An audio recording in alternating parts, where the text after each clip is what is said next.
development coordinator for the Growth Council. I'm the development coordinator for the Growth Council here at Labs, and I'd like to welcome you all to April's speaker series. It's great seeing everyone this evening. For those of you that aren't familiar with the speaker series, it's a monthly event where founders and leaders share insights on how they've overcome challenges, capitalize on their target markets, and where they can provide insight to you on how you can actionable insight for your own products. So for more information, you can find us on Facebook or online at centralmaine.org under our speaker series tab. I'd like to thank our sponsors for this evening's conversation. So this free event is presented by Labs, and it's sponsored by Bowie Beverage, Thomas Harold Alphon Institute for Business Innovation, Bricks Co-working and Innovation Space, and CGI. This evening's conversation is presented by Pumpspotting with Amy Van Haren, founder and CEO of Pumpspotting.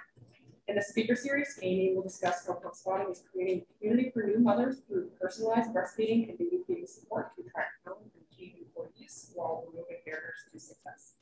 And for those that are not familiar with Pumpspotting, Pumpspotting is a community-driven support platform utilized by companies of all sizes to help families meet their feeding goals. Thanks. So fun to be in person. It's amazing to see people. I feel like I've been behind Zoom for so long that seeing faces is pretty fun. So, well, thanks for having me here. Really fun to also hear all your updates. Kudos on all the wins. Celebrate all the wins. I have about 53 slides, Sasha. So here you go. Here's an example of a lot of slides. I love Canva for visual pitches and things. I sort of believe in that school of thought. And I thought today I'd sort of do walk through the milestones, my journey of how we've been here. I never in a million years would have guessed that I would be the founder of a breastfeeding technology company in the state of Maine, but I am. So it's been a wild ride to get here. I'm from Michigan originally. My background is in marketing. I worked in digital marketing and community building. I worked at Patagonia and Amy's Kitchen and for all kinds of organic food companies. So maybe I've been helping people feed one another for a very long time, but ended up here. So I'll try and move kind of quickly through my story, sharing highlights, and then leave plenty of time for questions and talking because it's very exciting to hear what you are all doing. And hopefully some of this will be of interest. So we are really out to solve the challenges of breastfeeding and baby feeding, especially in the workplace and everywhere else in the world. And for us, it's really about reducing isolation, making parents feel capable, and making it really easy for companies to transform their cultures so that they can serve this population and keep them not only on the job and happy, but also find some ways to really delight and nourish and support them on the journey. So before I had kids, I thought this is what breastfeeding looked like, all rainbows and sunshine and Bon Iver playing in the background. And it's just you and your baby and this beautiful thing. And the truth is much more like this. It's leaky and it's messy and it's exhausting and it consumes your life. And it is incredibly overwhelming and super isolating. And so this became my reality for a handful of years. I have 2 kids and I've done this twice. And with my second child, because I owned my own agency, I had to go back to work when he was 6 weeks old, which meant that I found myself in a constant cycle of either nursing or pumping or thinking about nursing and pumping. I was pumping on airplanes between businessmen at 20,000 feet, in the back seats of Ubers, in closets, in bathrooms, like every place you could think. I was shipping hundreds of ounces of milk. I would get up at 3 a.m. to pump, to catch a red eye to San Francisco. I would pump before I got on the plane. I would pump on the plane. I would pump when I got off the plane. I would drive to BFE to get dry ice. And how could I work? It was this all-consuming time period. It was really important to me to feed my child and to be very successful in my career. And I was just completely overwhelmed and super isolated, and in a place where I thought that I was the only person going through this. And my darkest moment, my aha moment, came when I was on a very sticky bathroom floor. I was in the San Francisco airport flying home on my 8th red eye in, I don't know, 3 or 4 months. And I remember pumping, and my breast pump was starting to sound like Darth Vader. It was like to that point where it was really awful. And I could hear the line of women waiting to get into this very busy airport. And I was sweating and I was anxious and I was just done. I was going to quit my job. I was going to quit breastfeeding. I was going to quit all of it. And in that moment, my sister sent me a text and she said, "I just checking in. How's it going?" And I had this idea that, man, we are so isolated during this time period, and yet we're always connected by the technology that's in our hands. And then I started to see breastfeeding women everywhere. They were in the coffee shop, they were on my plane, they were at the airport. It's like, you know, when someone's pregnant, all of a sudden you start to see them everywhere. And for me, I really saw the power of building something that brought us all together to really transform this time period. Because even 7 years ago, the landscape we live in looked very different. It was very invisible. People were not talking about this. You hid it. You were always hot, you know, you're always under a baby, you're always in a room, you're always leaving to go feed. And it was something that was super hidden. And I saw a way for us to really connect and to ignite that. So then I had this great idea and I didn't know what to do with it, but considering I was a marketer, I decided I would make a PowerPoint back in the day when we still used PowerPoint to make presentations. And so that's really where my business began, was I put together this idea of what I wanted to create in an app, and I had never done it. And so then for a handful of months, I just sat around with the PowerPoint waiting for somewhere to put it or someone to find to build it. And then I happened upon a really amazing partner. I actually was doing yoga and my yoga instructor was holding my tiny baby. And I was talking about this idea and how passionate I was about building it. And she said, "Well, you know, I just went on this yoga retreat with this woman in San Francisco who builds apps. Maybe you should talk to her." And just like that, I met Lindsay and she kind of transformed everything. So she's a software architect and a UX designer. She now owns a very successful app studio and builds hundreds and hundreds of amazing apps. But at the time, we had this conversation and I was, you know, nervously telling her my idea. And she said, "I see it. I think it's brilliant and I'm happy to build it for you." And so I said, what I really want to make is something that's the heart and center of this journey for parents. And it's very important to me that it feels very human. It feels very connected.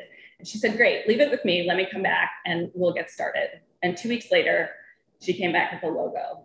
And for me, this is when pumpspotting really began, because there it was, everything I had wanted to build. And I really started to see the technology come to life. And so, it's a small thing, but in a way, sometimes getting the right design or the right person who can really internalize what it is you want to present from your brand and your story can make a huge difference. And for me, this was when everything started to take off. And so then we started to build the technology, and having never been in the world of tech before, I had no idea how to do it. All I knew is what I really needed. And I needed encouragement. So we said, instead of the spinning wheel, let's have it say, "You've got this." So any person who's waiting, they're instantly getting hits of encouragement. And I wanted to feel connected, and not just to everyone in the world, but I wanted to know who was very much like me, because breastfeeding is so different. If you're exclusively pumping, or you're feeding triplets, or you've done it more than once, it's very different, and it needed to be uber customized. And we wanted it to be like Yelp, but we didn't want it to be like Yelp. So we said, what if we made the ratings babies? And the score was, 1 baby is beware the stairs, 2 is keep it covered, and 3 is whip it out. What if we have some fun with what these ratings are and how they really relate to what it is during this time period? And then we launched the app, and it really started to grow, and we started to build users, and we saw 1 become 2 and more and more. And then I I'm sure you've all had these moments. Then I had this moment where not only did the app start to grow, but my inbox started to grow from people who were using pumpspotting that I didn't know, not my sister, not my cousin, people way outside the realm, who were really speaking to how much we were hitting a nerve and solving the problem for them. So at this point, I think the pumpspotting had been out for maybe 4 or 5 months. And I remember the day really well, because Lindsay and I had a conversation. We said, it's time to start thinking about growth. What are we going to do? How are we going to do this? At this point, we both still have full-time jobs. We're not focused on pumpspotting. And she texted me a link to a reality show audition. So Apple was doing its first TV show. It was called Planet of the Apps, and it was Shark Tank meets The Voice. It's really how they pitched it. You have this opportunity to pitch to Gwyneth Paltrow and Jessica Alba and Gary Vaynerchuk and will.i.am. And you had 1 minute to pitch on a literal moving escalator that was moving towards these mentors. And if they liked your pitch, they'd swipe green and you get to step on the floor and do your full pitch and presentation and all the questions. And if they didn't like you, you know, they swiped red. And at the end of it, if you got one mentor to pick green, then you worked with them for a chance to pitch VCs for a share of $10 million. And so we applied, we got called back right away. We got in, we went through the whole crazy casting process. Now I should mention this is the first time I had ever pitched a company or pitched to VCs at all, was on television this way. So I'll see if the audio works, but this is our, I don't know, it might not work.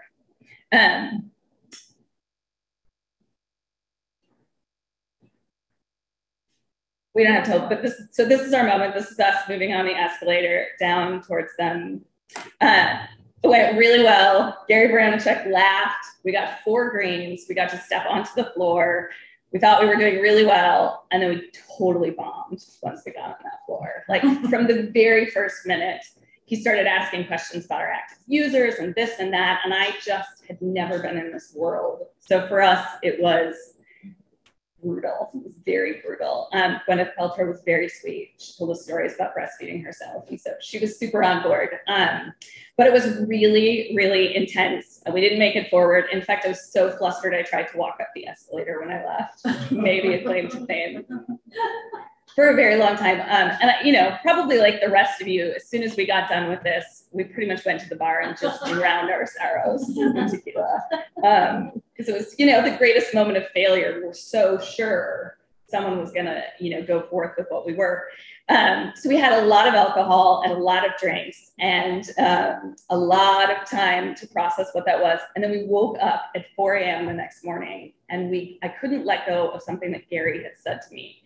And he said, I think you're onto something, but how well do you really understand the audience that you're going to serve? You know, your journey, what does the real story look like for everyone?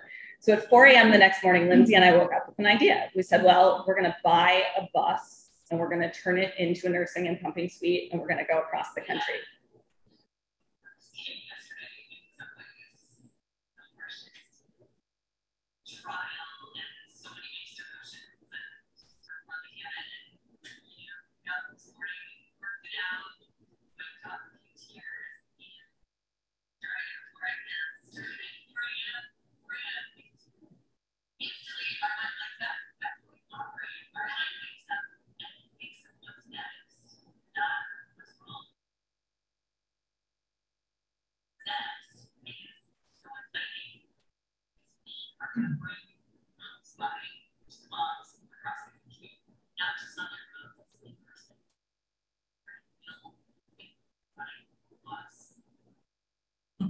So 4 months later, I did what every 40-year-old with 2 kids would do, and I bought a 25-year-old RV with a busted stair and a broken roof and a literal airbrushed leopard on the back of the bus. And we transformed it into the Breast Express. We turned it into an ideal oasis for where we thought that every mom needed to be a place where we could feed you in the kitchen and there were places to sit among other parents. We always had lactation consultants on board and you could try all the pumps and you could just come into this nourishing place that we wanted to gather parents. We wanted to understand what was going on and what their journey looked like. And we wanted to sort of create the feeling that we wanted to build on the app in literal form and see what happened when we put it out there. And so then my very kind husband let me move on board the bus and I spent 5 months living on board Barb and traveling across the country. Here's that Mala. It's crazy that we've made it this far. 3,000 people on the bus, and I think we've probably had at least 600 nurses. We know we can thrive. You know, if we create capable mothers, then we can create strong families. So this part, we're able to say this is universal and we're not alone in this. We share the same struggles and we did a beautiful job. And what do you need? You got this, Mama. This is like, oh my God, this is so amazing. All the big pictures. Yeah. I've seen what can happen when a mom comes on the bus and after, 15 minutes her birth story or something, she literally leaves lighter.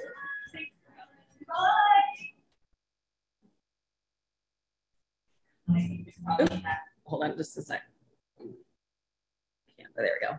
So, well, I'm not going to lie because we're all founders. So this is also probably the craziest, most intense period of my life because I have never driven an RV. We had to learn how to, empty the sewer and park in crazy places. And we set out and we said, we'll go anywhere. And, people would text us and say, I see you're going from here to here. My house is on the way. Will you stop at my front door? And we would do that.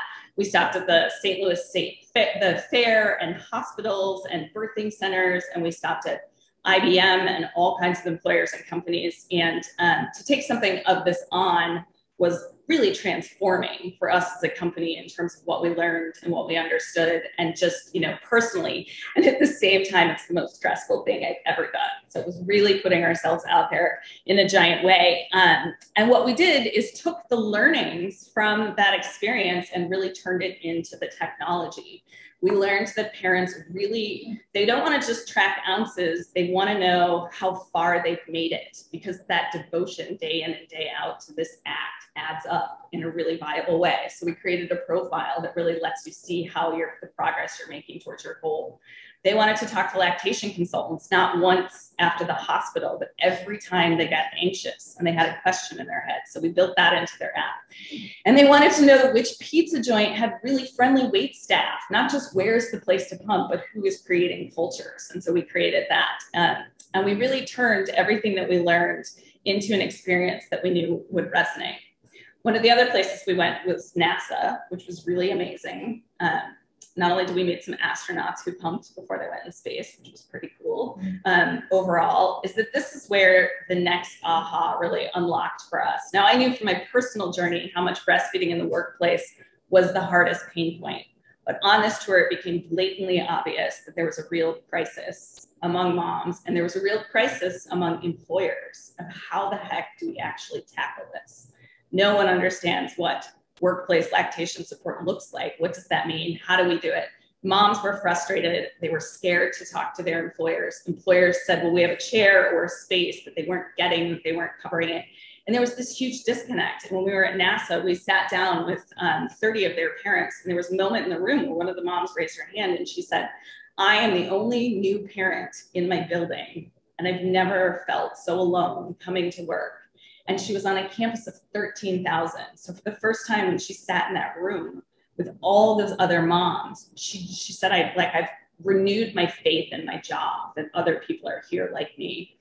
And so for us, that really spurred the next iteration, because it wasn't just there. I mean, the stats are dire in terms of solving this. First, there are federal and state laws saying that companies need to offer lactation support, and less than 50% of them offer any. And so we're really behind in where we need to go. 30 million women lack space and time to pump. And so what we realized with pump spotting is we could build the technology not just to remove the barriers for moms, but to remove the barriers for employers. And from a business model perspective, it was a huge unlock. Great, we can now sell pump spotting to companies everywhere and offer it to moms, and it really becomes even more of a viable business than where we started. So we started building that, and then the pandemic hit. We started building in 2020 after learning about this workplace piece, and then the pandemic hit. At which point, two things really happened. One, parents became more isolated than they've ever been. And two, there was a mass exodus of women from the workforce. And those two things made pump spotting even more viable than it's ever been, because women and families were finding themselves in this place where they just needed all kinds of support through their employers and support just generally. I remember we had a focus group with parents at Steelcase, and they kept speaking about how they feel like you're holding this fragile deck of cards as parents, especially in the pandemic, and the cards keep getting shuffled. Every day that you're dealt a new hand, and you have to deal with what that looks like. And employers needed to understand what that meant and the impacts that it was having on their business. And so what that meant is the same time we were building this new FamTech solution is not only was it becoming more resonant, but the market was exploding. This whole new industry that we had built into called FamTech was starting to take off. And so this was, at this point, we went out and we closed our first pre-seed round. We raised 1.15 million to really pivot and focus on the B2B side of things, to accelerate getting the pump spotting for business solution into people's hands. And the reason it's so big, and I'll just move quickly through this, is that the impact of parents not being able to nurse and pump is not just about the health of moms and babies. It's like across the board, a massive financial impact for businesses. When you don't support them, they're out of the office more. They're 50% of breastfeeding women consider a career change because it's so hard and they lack support. You know, depression, isolation, all of those things add to it. And yet it's so good for business. The business case is just through the roof in terms of the ROI on what it means. Because when you support a mom in this time period of life and make her feel capable, she will work harder, she will stay on the job, and she will tell all her friends. It's really the crux of what we're solving for. And so in last year in July, we launched Pump Spotting for Business, which was sort of the mirror image, the broader form of the pump spotting platform. So now what it means is not only can employers give parents access to the pump spotting app, but they get an entire toolkit and guidance. How do you create policies? How do you set up your spaces? How do you put your policies in practice with managers and training? How do you navigate everything from promoting these benefits? And then inside the pump spotting app, you now can customize for your company. You can input your lactation spaces so parents can schedule them, check in, communicate around them. There's an internal space for your employees to talk to one another, not just around the world, but with other parents. So that mom at NASA never has to feel alone again because she has this space to talk to other parents. And we built it in such a way to really allow two things. So there's multiple versions. There's parents, there's Pump Spotting for Business, which starts at just $500 a year. So if you only have 5 employees or you have 1 breastfeeding employee, this is an equitable benefit. Companies of all sizes can really get on board with this. And then Pump Spotting Premium and Pump Spotting Enterprise. And in 8.5 months, we are just about to close our 20th company, which has been really exciting to see the momentum and the transitions. And we have everyone from small restaurants to massive retailers. We have a lot of Maine companies. We have a bunch of technology companies. My favorite is DraftKings, because if you were to pick one company that you think would definitely not be thinking about breastfeeding support, and they're actually one of our biggest advocates. We just did a webinar today, and that she went on and on in the testimonial about how excited they are about pump spotting. And so this is a sign of excitement for us in terms of what we're building. But like the bigger story here is that we just happened to be in the wave of what's happening on a larger scale in a trend. And it's not just the workforce. This is something else. This was our next aha moment that we unlocked, is that what we've created with pump spotting not only serves parents and employers, but it serves retailers and universities and hospitals, because with one technology platform, we can serve employees, customers, members, visitors, students. It doesn't matter how you come to an organization. Everyone needs this. And I'll come back, but because when you are breastfeeding, your whole job is to keep a tiny human alive. And so you need support everywhere you are. And so if we can crack this nut and solve it as the one thing you need, whether you're coming out of the hospital at home or in the workplace or popping into Target to purchase something, it really makes a huge difference. So what we're doing with Walgreens is we're piloting it to their 3,000 corporate employees, and then starting to talk about a broader rollout to their 400,000 retail employees. And then coupled with that, they're really interested in offering Pump Spotting's platform to their pharmacy customers. And for us as a business, it's not that different. The technology that we build is very streamlined across the board. And so it's very exciting to see where it goes. And I think the pandemic has really helped build into this, because as much as employers need to keep people on the job, retailers need to keep people shopping in their stores. And this is, new moms and parents are such a valuable target. Okay, so I'm going to bring it to a close and then we can ask questions. So we've had some amazing highs. This is Joan Mass Challenge, super fun. I hope you get in. I'm going to put in a good word. And some great moments and coverage and things along the way. We've had a lot of really bad lows. This poor Barb. We were like 4 hours outside Austin, Texas. Her brakes went out. Luckily, we were fine.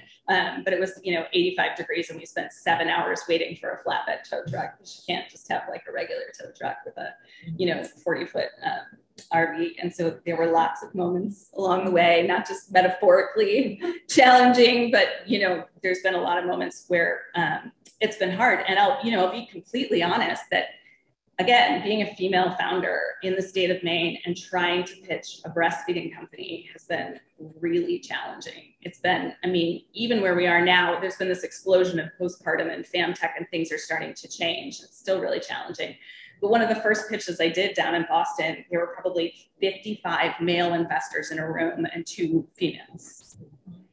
And I had a moment, I just threw out my whole pitch at the start, and I just walked in and I was just like, all right, breastfeeding is really freaking hard. Raise your hand if you feel me. And they all just looked at me for a minute.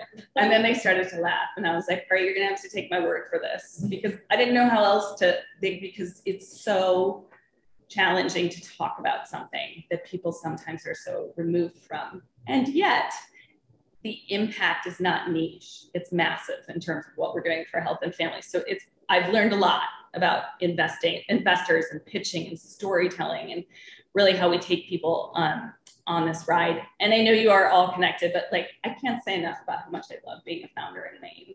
It's just so supportive, so amazing. We've gotten money from MTI, MVF, and Maine Angels are on board. The state of Maine, we're serving pump spotting to their 30,000 parents and spouses, which is so exciting that they're one of the early leads in thinking about breastfeeding support. And here we go.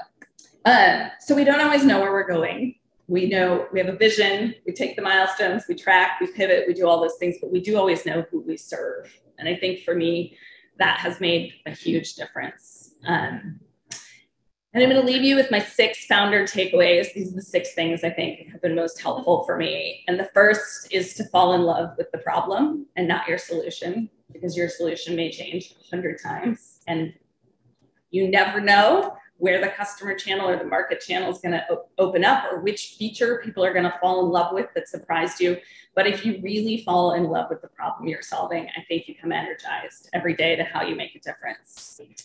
One of the best things I've done is build a personal advisory board. I have 3 people who care about me a lot, who know a lot of things and are not in any way financially or connected to the business. And I can call them at any time and say, I need to be really honest about what I'm struggling with. And they'll listen, or they'll support, and they'll give me advice. But I have found it tremendously helpful to have some people to turn to in the really hard moments and when things are really challenging, where I don't have to worry about the outcome of what do I say or what does this look like. And at the end of the day, they may have nothing to add except to say, you're doing a great job. Keep it up, Sasha, this also goes to don't send us the pitch deck, but book the next call before you get off the call. That sounds like such a small thing, but I learned that from my amazing head of sales. She was like, never leave the call until you've scheduled the next call, whether it's an investor or a sales, a strategic relationship or what have you. And I think that mindset around sales, even as founders in the early days and what we do, is really you gotta keep engaging, and you can't while they're there make that happen. And I know you've been talking about teamwork, so find a really good salesperson, because they make a huge difference. And also, I wish someone had told this to me so much sooner. So Jamie Oakmalley used to work at MVF, and now she's consulting. She's our part-time CFO. There is not a single thing that has made my life as a founder easier, better and easier, than having someone who knows how to help with investor updates, who anytime we do diligence and I have a question, she's like, well, here's how I think of it as an investor, or here's what you need. Our financials, she just takes the weight off, and she's such a thought partner. And maybe you all are ahead of this game, but for me, we went through the things. We need sales, we need marketing, we need all these things. We'll get to CFO. And when I started getting someone to come in for that, we've been tremendously better at our job, better at pitching, better at the business model, better at everything across the board. And there are plenty that will do it small scale and grow with you. So look for that.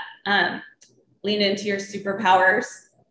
People keep telling me I'm too nice. I will never not be nice. That's the way that's who I am. It's how I show up in the world. And at one point I learned not to fight against that, even if that's not the norm, and how people are pitching or handling sales deals or what have you. There's a way to be direct and to grow and be straightforward, but that I still have to be me. And don't force things, foster them. Maybe this hasn't happened to you, but again and again, we get really excited about a big retailer we have in the line or something that might happen. And we just sit around trying to make that call, or what's the next step, or where are we going to go? And it's not to say you don't get creative and you move things, but I've really come to believe that kind of the things that are meant for us will land and the right relationships will happen. And all we can do is nurture in the right places rather than trying to force them. Okay.